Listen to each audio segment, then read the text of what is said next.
Hello friends, तर आज मी जेवणात बनवणार आहे भरलेली कारली.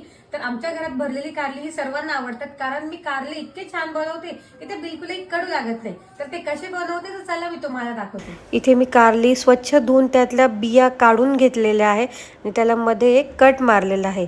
सारण करण्यासाठी मी सर्व साहित्य काढून घेतलेलं आहे. आता आपण कारली उकडून घेऊया. तर हळद, मीठ, थोडंसं लिंबूचा रस आणि पाणी टाकून कारली उकळून घेऊयात. तर इथे सारण तयार करण्यासाठी कढईमध्ये जिरं, कांदा, कढीपत्ता, थोडासा लसूण टाकून चांगलं मिक्स करून त्यामध्ये आपण थोडासा मसाला टाकून चांगलं परतवून घेणार आहोत. त्याच्यानंतर यामध्ये टाकणार आहे किसलेला खोबरं, थोडंसं तेल, शेंगदाण्याचा कूट आणि मीठ टाकून चांगलं मिक्स करून घ्यायचं आहे. सारण थंड करून घ्यायचं आहे आणि त्यामध्ये आपण जे आपले उकडलेले कारली आहेत त्याच्यामध्ये हे सर्व सारण भरायचं आहे. थोडंसं सारण बाजूला ठेवायचं आहे, कारण आपण त्या तेलामध्ये वरतून टाकणार आहोत.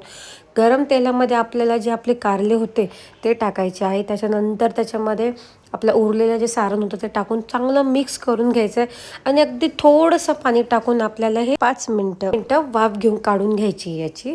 आणि अगदी 5 मिनटामध्ये आपले हे गरम गरम कारली तयार होतात. हे कारली बिलकुलही कडू लागत नाही. तुम्ही ट्राय नक्की करून बघा. तयार आहे आजचं गरमागरम जेवण. भेटूया उद्या नवीन रेसिपी सोबत.